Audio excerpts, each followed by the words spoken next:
ಎಲ್ಲರಿಗೂ ನಮಸ್ಕಾರ. Tricks for maths ಎನ್ನುವಂತ ನನ್ನ ಚಾನೆಲ್ಗೆ ನಿಮ್ಮೆಲ್ಲರನ್ನ ಪುನಃ ಸ್ವಾಗತಿಸ್ತಾ ಇದ್ದೀನಿ. ಈ ಕೆಲವು ವಿಡಿಯೋಗಳಲ್ಲಿ ಬ್ಯಾಂಕ್ ಎಕ್ಸಾಮ್ಗಳಲ್ಲಿ x ನ ಬೆಲೆಯನ್ನ ಕಂಡುಹಿಡಿಯಲಿಕ್ಕೆ ಕೇಳುವಂತಹ ಲೆಕ್ಕಗಳನ್ನ ಹೇಗೆ ನಾವು ಬಿಡಿಸೋದು ಅನ್ನೋದನ್ನ ನಾವು ತಿಳಿದುಕೊಳ್ತಾ ಇದ್ವಿ. ಇವತ್ತಿನ ಅವಧಿಯಲ್ಲೂ ಕೂಡ ಅದೇ ತರದ ಲೆಕ್ಕಗಳನ್ನ ನೋಡ್ತೀವಿ. ನಾನಿವತ್ತು ತೆಗೆದುಕೊಳ್ತಾ ಇರುವಂತಹ ಲೆಕ್ಕಗಳು ಘಾತ ಸಂಖ್ಯೆಗಳನ್ನ ಒಳಗೊಂಡಿರುತ್ತೆ.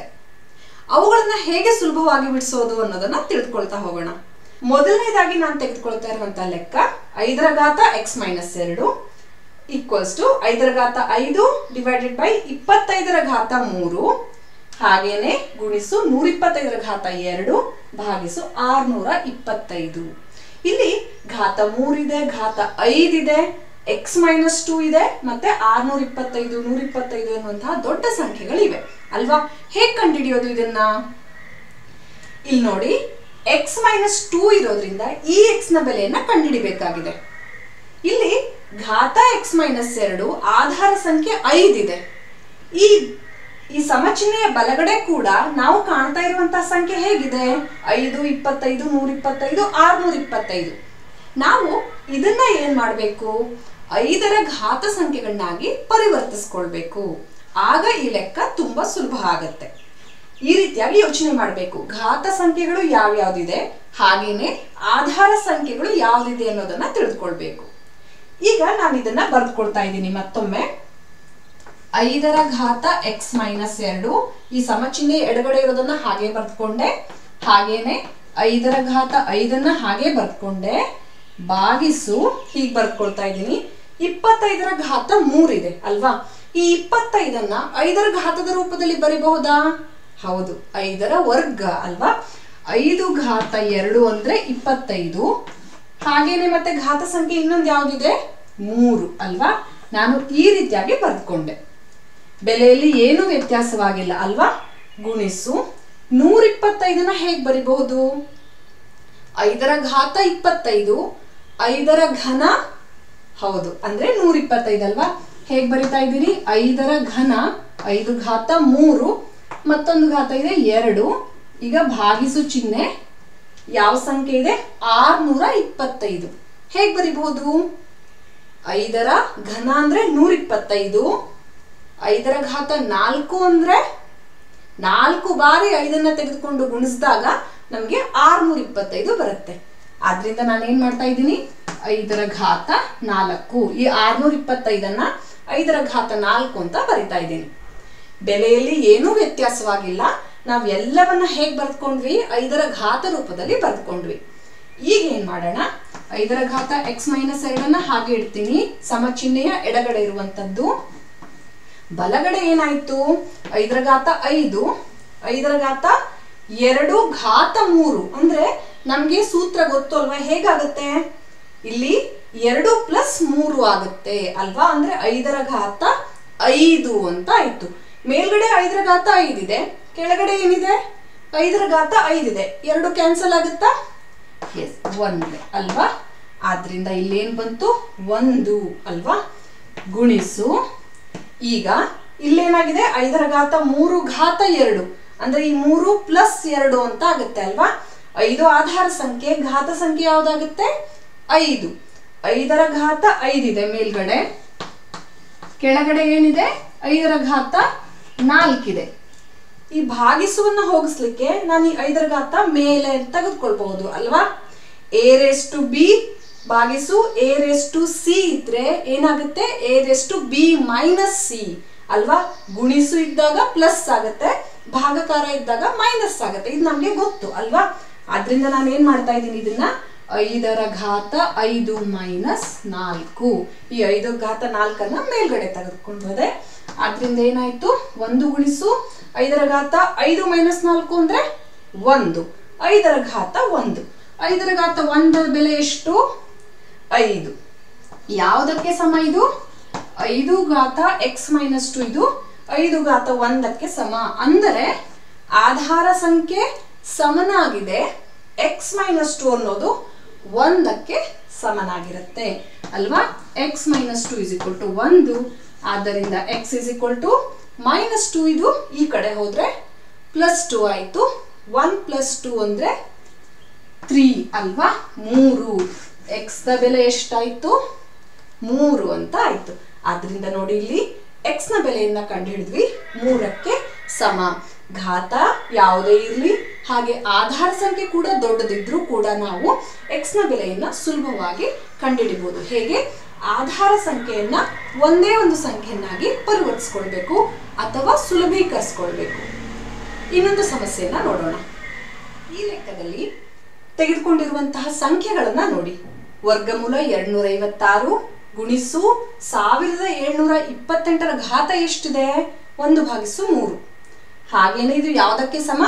x ಗುಣಿಸು 4096ರ ಘಾತ 1/4ಕ್ಕೆ ಸಮನಾಗಿದೆ. ಇಲ್ಲಿ ಘಾತ ಹೌದು, ಇಲ್ಲಿ ಘನಮೂಲ 3, ಹಾಗೇನೆ ಇಲ್ಲಿ ಘಾತ 1/4 ಇದೆ. ಮತ್ತೆ ಸಂಖ್ಯೆನೂ ದೊಡ್ಡದಾಗಿದೆ ಅಲ್ವಾ? ಹೇಗ್ ಮಾಡೋದು ಇದನ್ನ? ನಮ್ಗೆ ಇದನ್ನ ಸುಲಭೀಕರಿಸೋದು ಗೊತ್ತು ಅಲ್ವಾ? 256ರ ವರ್ಗಮೂಲ ಎಷ್ಟು? ಹೌದು, 16 ಅಲ್ವಾ? ನಮ್ಗೆ ಗೊತ್ತು 16 ಅಂತ ಡೈರೆಕ್ಟ್ ಆಗಿ ಬರೀಬಹುದು. ವರ್ಗಮೂಲ 256 ಗುಣಿಸು 1728ರ ಘನಮೂಲ. ನಮ್ಗೆ ಘನಮೂಲಗಳನ್ನ ಕಂಡುಹಿಡಿಯುವಂತ ಸೂತ್ರ ಗೊತ್ತು. ವೇದಗಣಿತದ ಸಹಾಯದಿಂದ ಹೇಗೆ ಸುಲಭವಾಗಿ ಕಂಡುಹಿಡಿಯೋದು ಅನ್ನೋದನ್ನ ನಾನು ನನ್ನ ಹಿಂದಿನ ವಿಡಿಯೋದಲ್ಲಿ ತಿಳಿಸ್ಕೊಟ್ಟಿದ್ದೀನಿ. ಯಾವುದೇ ಒಂದು ಸಂಖ್ಯೆಯ ಘನಮೂಲವನ್ನ ಕಂಡುಹಿಡಿಯೋದು ಹೇಗೆ ಅಂತ ಆ ಸುಲಭ ವಿಧಾನವನ್ನ ನೀವು ಅನುಸರಿಸಿ ಘನಮೂಲವನ್ನ ಕಂಡುಹಿಡಿಬಹುದು. ಕೇವಲ ಈ ಒಂದು ಡಿಜಿಟ್ ಅನ್ನ ನೋಡಿದ್ರೆ ಸಾಕಾಗತ್ತೆ. ಎಷ್ಟನ್ನ 3 ಬಾರಿ ಗುಣಿಸಿದಾಗ, ಯಾವ ಒಂದು ಅಂಕೆಯನ್ನ 3 ಬಾರಿ ಗುಣಿಸಿದಾಗ 8 ಬರುತ್ತೆ. 2 4 4 8 ಅಂದ್ರೆ ಆ ಘನಮೂಲ 2ರಿಂದ ಕೊನೆಗೊಳ್ಳುತ್ತೆ ಅಂತ ಗೊತ್ತಾಗುತ್ತೆ. 4 ಸ್ಥಾನ ಇರೋದ್ರಿಂದ ಘನಮೂಲ 2 ಸ್ಥಾನವನ್ನ ಹೊಂದಿರುತ್ತೆ. ಈ ರೀತಿಯ ಹಂತಗಳನ್ನ ಪಾಲಿಸಬೇಕು. ಇದು ಆಲ್ರೆಡಿ ನನ್ನ ವಿಡಿಯೋದಲ್ಲಿ ಕೊಟ್ಟಿದ್ದೀನಿ, ಅದನ್ನ ನೀವು ನೋಡಿ ಕಂಡುಹಿಡಿಯಿರಿ. ನಾನು ಡೈರೆಕ್ಟ್ ಆಗಿ ಬರೀತಿದ್ದೀನಿ. ಇದರ ಘನಮೂಲ 12 ಆಗಿರುತ್ತೆ. ಸರಿನಾ? ಆದ್ರಿಂದ ನಾನು ಏನ್ ಮಾಡ್ತಿದ್ದೀನಿ, 12ರ ಘನ ಯಾವುದು? 1728 ಅಲ್ವಾ? 1728ರ ಘನ ಮೂಲ ಈ 1/3 ಹಾಗೆ ಬರೀತಿದ್ದೀನಿ ಇಲ್ಲಿ. ಸರಿನಾ? ನಾನೇನ್ ಮಾಡಿದೆ, 1728ಅನ್ನ ಈ 12ರ ಘನವನ್ನಾಗಿ ಬರೆದುಕೊಂಡೆ. ಬೆಲೆಯಲ್ಲಿ ಏನು ವ್ಯತ್ಯಾಸ ಆಗಿಲ್ಲ ಅಲ್ವಾ? ಇದು ಯಾವುದಕ್ಕೆ ಸಮನಾಗಿದೆ? x ಅನ್ನ ಹಾಗೆ ಬರ್ಕೊಳ್ತೀನಿ. ಈಗ ಇದರ ನಾವು ಘನಮೂಲವನ್ನ ಕಂಡುಹಿಡಿಯಲ್ಲ. ಎಷ್ಟಿದೆ? /4 ಇದೆ ಅಲ್ವಾ? ಯಾವ ಸಂಖ್ಯೆಯನ್ನ 4 ಬಾರಿ ಗುಣಿಸಿದಾಗ 4096 ಬರುತ್ತೆ ಅನ್ನೋದನ್ನ ಕಂಡುಹಿಡ್ಕೋಬೇಕು. ಇದು ತುಂಬಾ ಸುಲಭವಾಗಿದೆ. 8ಅನ್ನ ತೆಗೆದುಕೊಳ್ಳಿ ನೋಡಿ. 8 8 64, ಮತ್ತೆ ಗುಣಿಸು 8, ಮತ್ತೆ ಗುಣಿಸು 8 ಮಾಡಿದಾಗ 4096 ಬರುತ್ತೆ. ಸರಿನಾ? ನಾನು ಅದರಿಂದ ಡೈರೆಕ್ಟ್ ಆಗಿ ಏನ್ ಮಾಡ್ತಾ ಇದ್ದೀನಿ, 8ರ 4ನೇ ಘಾತ ಅಂತ ಬರ್ಕೊಳ್ತೀನಿ. 1/4 ಹಾಗೆ ಬರದೆ. ಯಾಕೆ ಹೀಗೆ ಪರಿವರ್ತಿಸ್ಕೊಂಡ್ವಿ? ಈ ರೀತಿಯಾಗಿ ನೋಡಿ, ಛೇದದಲ್ಲಿ 3 ಇದೆ, ನಮ್ಗೆ ಅಂಶದಲ್ಲಿ ಕೂಡ 3 ಸಿಕ್ಕದಾಗ ಏನಾಯ್ತು? ನಾವಿದನ್ನ ಕ್ಯಾನ್ಸಲ್ ಮಾಡಬಹುದು ಅಲ್ವಾ? ಹಾಗೆ ಇಲ್ಲೂ ಕೂಡ ಹಾಗೇನೆ. ಆದ್ರಿಂದ ಹೇಗ್ ಬರ್ದಾಗಾಯ್ತು? 16 ಗುಣಿಸು ಇದು ಕ್ಯಾನ್ಸಲ್ ಆಯ್ತು, 12 ಬಂತು ಸಮ x ಗುಣಿಸು 8. ಸರಿನಾ? ಆದ್ರಿಂದ ಇದಲ್ಲೇ ಈಗೇನಾಯ್ತು, x ನ ಒಂದು ಕಡೆ ಇಡ್ತೀನಿ. x ಜೊತೆ 8 ಗುಣಾಕಾರ ಹೊಂದಿದೆ. 8 ಈ ಕಡೆ ಬಂದ್ರೆ ಏನಾಗುತ್ತೆ? ಭಾಗಾಕಾರ ಹೊಂದುತ್ತೆ. 16 ಗುಣಿಸು 12 ಭಾಗಿಸು 8 ಯಾವುದಕ್ಕೆ ಸಮ? x ಗೆ ಸಮ. ಇಲ್ಲಿ 8 ಅಂದ್ರೆ 8 2 16, 12 24 ಅನ್ನೋದು x ನ ಬೆಲೆ. x ನ ಬೆಲೆ ಏನಂತ ಕಂಡಿಡ್ದ್ವಿ ನಾವು? 24 ಅಂದ್ರೆ ಈ ಜಾಗದಲ್ಲಿ 24 ಬರುತ್ತೆ. ಎಷ್ಟೇ ದೊಡ್ಡ ಸಂಖ್ಯೆ ಇದ್ರೂ ಕೂಡ ನಾವು ಘಾತವನ್ನ ಮೊದಲು ನೋಡ್ಬೇಕು. ಸಂಖ್ಯೆಯನ್ನ ಯಾವ ಘಾತಕ್ಕೆ ಪರಿವರ್ತಿಸ್ಕೊಳ್ಬೇಕು ಅನ್ನೋದನ್ನ ನೋಡ್ಬೇಕು. ಇನ್ನೊಂದು ಲೆಕ್ಕವನ್ನ ನೋಡೋಣ. ಮೂರನೆಯ ಲೆಕ್ಕವಾಗಿ ನಾನು ತೆಗೆದುಕೊಳ್ತಾ ಇರೋದು 35% ಆಫ್ 180 ಪ್ಲಸ್ 18ರ ವರ್ಗ ಈಕ್ವಲ್ಸ್ ಟು 27ರ 5/3. ಘಾತ ಸಂಖ್ಯೆ ಏನಿದೆ 5/3 ಪ್ಲಸ್ x² ಅಂತ ತೆಗೆದುಕೊಂಡಿದ್ದೀನಿ. ಸರಿನಾ? ನೀವು ಇಲ್ಲಿ ಗಮನಿಸ್ತಾ ಇರಬಹುದು, ಪರ್ಸೆಂಟೇಜ್ ಕೂಡ ಬಂದಿದೆ, ಹಾಗೇನೆ ಘಾತ ಸಂಖ್ಯೆ 5/3 ಎನ್ನುವಂಥದ್ದು ಕೂಡ ಬಂದಿದೆ. ಹೇಗೆ x ನ ಬೆಲೆಯನ್ನ ಕಂಡುಹಿಡಿಯೋದು? ಇಲ್ಲಿ ಮೊದಲನೇದಾಗಿ ಏನ್ ಮಾಡೋಣ, ಸುಲಭೀಕರಿಸ್ಕೊಳ್ಳೋಣ. ಸರಿನಾ? ಪರ್ಸೆಂಟೇಜ್ ಜಾಗದಲ್ಲಿ ಭಾಗಿಸು 100 ಅಂತ ಬರುತ್ತೆ ಅಲ್ವಾ. ನಮ್ಗೆ ಗೊತ್ತು 35% ಅಂದ್ರೆ ಏನು, 100ಕ್ಕೆ 35ರಷ್ಟು ಅಲ್ವಾ. ಅದರಿಂದ ಏನ್ ಬರಿಬೇಕು, ಇದನ್ನ 35 ಭಾಗಿಸು 100 ಅಂತ ಬರ್ಕೊಂಡೆ. ಆಫ್ ಅಂದ್ರೆ ಏನು, ಗುಣಿಸು ಅಲ್ವಾ. ಇಷ್ಟು ಎಷ್ಟಕ್ಕೆ, 180ಕ್ಕೆ 180 ಬರ್ಕೊಂಡೆ. ಪ್ಲಸ್ 18ರ ವರ್ಗವನ್ನ ಬರ್ಕೋಬೇಕು. ನಿಮ್ಗೆ ಗೊತ್ತು 20ರ ವರ್ಗ ನಮ್ಗೆ ಬಾಯ್ಪಾಠವಾಗಿರ್ಬೇಕು ಅಲ್ವಾ. 324 18ರ ವರ್ಗ. ಈಗ ಏನ್ ಮಾಡ್ತಿದೀವಿ, 27ರ ಘಾತ 5/3 ಇದೆ ನೋಡಿ.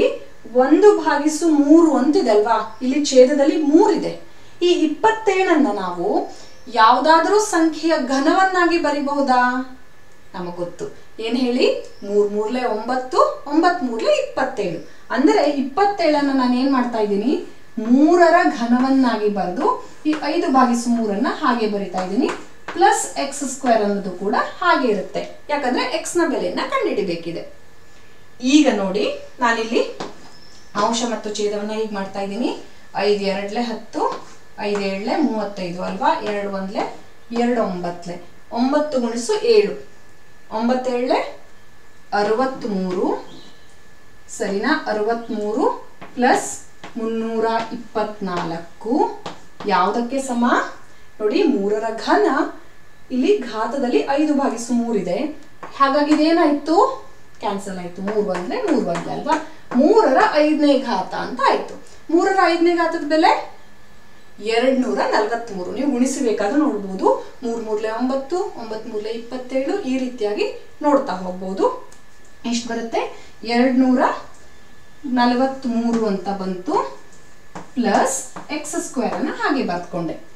ಈಗ x² ಅನ್ನ ಒಂದ್ ಕಡೆ ಇಟ್ಟು ಈ 3ಅನ್ನ ನಾವು ಸುಲಭೀಕರಿಸಬಹುದು ಅಲ್ವಾ. ನಾನೇನ್ ಮಾಡ್ತಾ ಇದ್ದೀನಿ, x² ಹಾಗೆ ಇಟ್ಕೊಂಡು ಇದೆರಡನ್ನ ಕೂಡಿಸ್ಬೇಕು. ಕೂಡಿಸಿದಾಗ 387 ಮೈನಸ್ 243 ಅಂತ ಆಯ್ತು. ಅದು 144ಕ್ಕೆ ಸಮನಾಗಿರುತ್ತೆ. ಯಾವುದು, x² ನ ಬೆಲೆ. ಹಾಗಾಗಿ x ನ ಬೆಲೆ ಅಂದ್ರೆ ಏನು, ಇದರ ವರ್ಗಮೂಲ. ಯಾವುದು ಮಕ್ಕಳೇ, ಹೌದು 12 ಅಲ್ವಾ. ಆದ್ರಿಂದ x ನ ಬೆಲೆ ಏನಾಯ್ತು, 12 ಅಂತ ಆಯ್ತು. ತುಂಬಾ ಸುಲಭವಾಗಿ ಸಂಖ್ಯೆ ಎಷ್ಟೇ ದೊಡ್ಡದಿರಲಿ ನಾವು ಮೊದಲನೇ ಹಂತದಲ್ಲಿ ಕೊಟ್ಟಿರುವಂತಹ ಲೆಕ್ಕವನ್ನ ಸುಲಭೀಕರಿಸಿಕೊಳ್ಬೇಕು. ಆಮೇಲೆ ಅದನ್ನ ಬಿಡಿಸ್ತಾ ಹೋದಾಗೇನೆ ತುಂಬಾ ವೇಗವಾಗಿ ನಮಗೆ ಈ ಒಂದು ಉತ್ತರ ಸಿಗುತ್ತೆ. ಸಮಸ್ಯೆಗಳನ್ನ ಬಿಡಿಸುವಂತಹ ಇಂತಹ ವಿಧಾನ ನಿಮ್ಗೆಲ್ರಿಗೂ ಉಪಯೋಗ ಆಗ್ತಿದೆ ಅಂತ ಭಾವಿಸ್ತೀನಿ. ನನ್ನ ವಿಡಿಯೋಗಳು ನಿಮಗೆ ಇಷ್ಟವಾದಲ್ಲಿ ಲೈಕ್ ಮಾಡಿ, ಶೇರ್ ಮಾಡಿ, ಹಾಗೆ ನನ್ನ ಚಾನಲ್ಗೆ ಹೊಸಬರಾಗಿದ್ದರೆ ಸಬ್ಸ್ಕ್ರೈಬ್ ಮಾಡಿ. ಮುಂದಿನ ವಿಡಿಯೋದಲ್ಲಿ ಇನ್ನು ಹೆಚ್ಚಿನ ಮಾಹಿತಿಯೊಂದಿಗೆ ಮತ್ತೆ ನಿಮ್ಮನ್ನ ಭೇಟಿಯಾಗ್ತೀನಿ. ಧನ್ಯವಾದಗಳು.